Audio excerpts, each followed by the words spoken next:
Headlines. This is Democracy Now!, democracynow.org, The War and Peace Report. I'm Amy Goodman. It's been a month since thousands answered a call to occupy Wall Street here in New York City, and as of this weekend, the movement has gone global.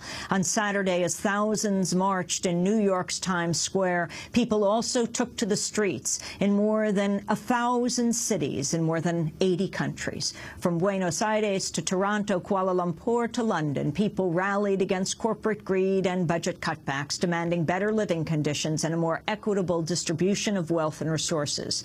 They were answering a global call to action that's also coincided with the Group of 20, or G20, meeting in Paris, where finance ministers and bankers are considering naming 50 banks as systemically important to the global economy and in need of, quote, extra capital.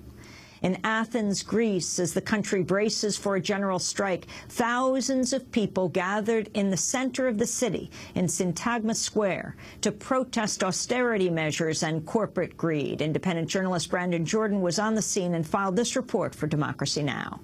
My name is Panagiotis Koustas, and what is happening right now in Syntagma Square is that we are having a demonstration and a concert for the 15th of October, which is the Global Day of Action.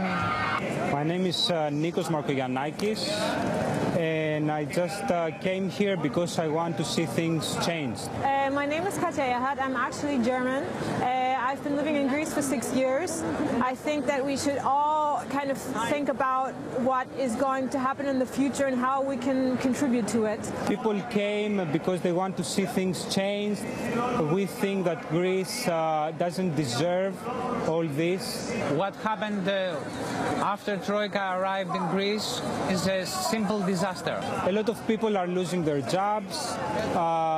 They see that they don't have money to buy food for their families. It seems like there is so much pressure going on right now that people feel that they can't take this anymore. Everybody's kind of starting to realize that this system is really wrong from the core, and you can see it collapsing all over the world pretty much. I mean, it's not just Greece. We have to get back to our common sense everywhere in the world. I mean, this is a completely irrational system. There are people that they think that this is an opportunity to rethink and change their whole life, take their lives back to their hands. People will rise soon, will rise up. I think that the change is not going to come from the politicians or any authorities up there. I think the change is coming from us. It's coming from the change in our way of thinking and living. I think this is a chance for everyone to wake up and think about what actually they want and how do they want the world to be and what do they want to do to make the world a better place. Some of the voices from Saturday's protest in Greece, where the government's set to vote Thursday on new austerity measures that could raise taxes while also reducing the minimum wage. A 48-hour general strike is set for Wednesday and Thursday. Elsewhere in Europe, tens of thousands of protesters filled Madrid's Sol Square, where the Indignados movement, the movement of the indignant, first began 5 months ago over austerity measures and high unemployment. Meanwhile, in Rome, reports say as many as 200,000 people joined the global day of rage against bankers and corrupt politicians. The march was peaceful until police fired tear gas and water cannons in an attempt to disperse hundreds of protesters who set cars on fire and broke windows. Tiziana Bellucci was from Rome, expressed optimism about the possible outcome of the day's protests. I hope this autumn will be our Arab Spring. That might be a little optimistic, but I believe dignity has no borders or flags. Commenting on the small number of rioters who disrupted the otherwise peaceful demonstration, Mauro Vitiello from Milan said the protesters should not be discouraged. I think we have to take these kinds of risks into account. Like any other situation involving a similar number of people in today's protest. But you can't generalize. Certainly the people who want to demonstrate peacefully should just carry on and not mix in with the people whose intentions differ from participating in a peaceful protest. To talk more about events in Italy, we're joined now via Democracy Now! Video stream by Vincenzo Fiore.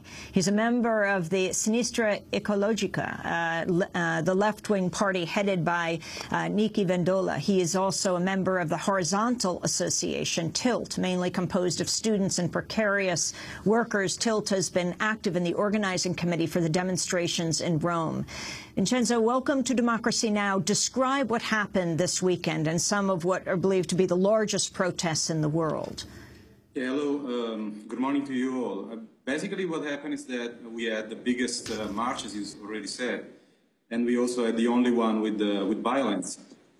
And the problem was that basically the committee that was organizing the protests has been very heterogeneous. It was composed by several different kinds of associations and other even single people. And some of these people, actually, it is a small part, but they are still there at the moment. They really think that the only way to fight the system at the moment, especially in Italy, where the situation is really tough, is to use violence. And of course, this created a lot of problems that actually made us lose a big opportunity, which was something that we were trying to do for the Saturday. Talk about why this was so large. Hundreds of thousands of Italians in the streets. How was it organized? What were the main focuses of the protest? The main focus are basically the same that are everywhere else in the world. We are trying to say that this system is not working. It is spoiling us. It is destroying our opportunities about the present and the future. We know that, I mean, a lot of people are losing their jobs. They know that they are not going to find a better way for their life to live. We know that our universities are getting close for the opportunities. That there's a lot of people who are not going even to be there in the immediate future, and the same for education. There's a whole system. I mean, in Italy, we're talking about bribery. It's like exactly in your face. It's not like in other places where it is hidden, but it's completely unveiled. So there's a lot of hunger, and there's a lot of unions and associations and parties trying to join their forces and to propose something different and to kick this government out of the way. The problem is that trying to put all these forces together, that there was a mistake because it was not clear at a certain point that we had to make a non-violent statement, and there were people trying to use the march, and they actually did that to protect themselves because they wanted to make a major fight and major clashes, which is definitely not. It is something that it is not useful, and it is already having this some consequences, bad consequences. It is going to belittle the whole movement. It's really sad. It's really a bad situation. Vincenzo, could you talk about the arrests of the right-wing soccer groups that were involved in the rioting? Yeah, there were a few people from coming from like hooligans kind of situation from the soccer team, but I wouldn't say that was a major thing. I mean, I must say honestly that there were a lot of people coming from like Casser, as they say in France, which were just not so much about the political organization, not even about right-wing, left-wing. They just wanted to smash things, and they wanted to use the big march, like 99% of the people who were there, to protect themselves so that they could do whatever they want. Finally, the effect of the Occupy Wall Street encampment, the movement that began a month ago today, Vincenzo, on Italy. Yeah, actually, I mean, I've seen that it is considered as a starting point, the Occupy Wall Street. I have to say here we are trying to make a relation more on the north coast of Africa, which is something that, of course, hit us emotionally and also practically. And we also have a lot of contact with the Spanish guys, so it's something that has started a lot of months ago. And we already had a few protests. We tried to occupy the stock market in Milan already, like a month ago, so that there was something going on, but the point was that we wanted to make this march as the key, as the starting point for something. We wanted to make, as what happened for the Occupy Wall Street, we thought it was necessary to make the same thing and to use the 15th of October as the starting point for something.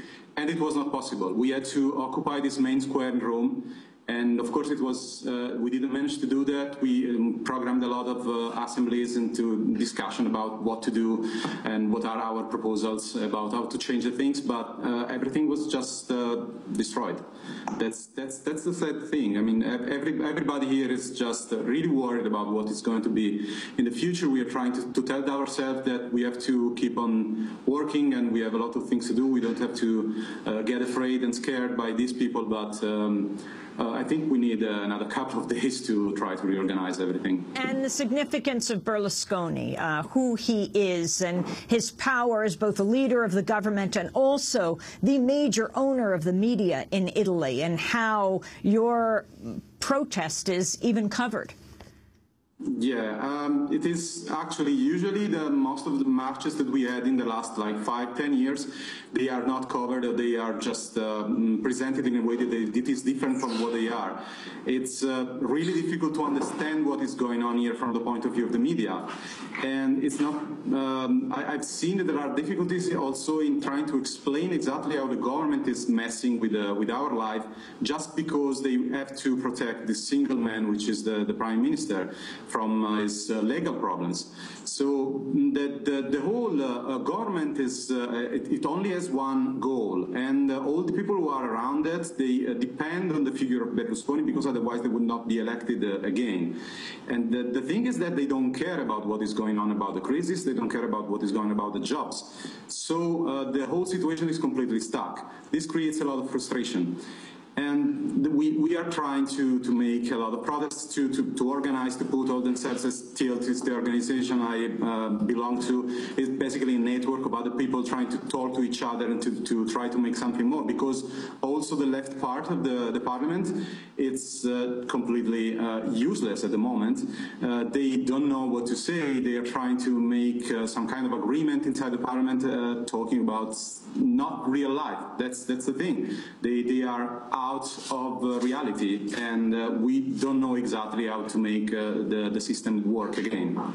Vincenzo Fiore, I want to thank you very much for being with us, speaking to us from Rome. When we come back from break, we'll be going to Japan, to Argentina, and to London, as well as to Washington, and to right here in New York, where the latest wave of protests began a month ago today. This is Democracy Now!, democracynow.org, The War and Peace Report. Back in a minute.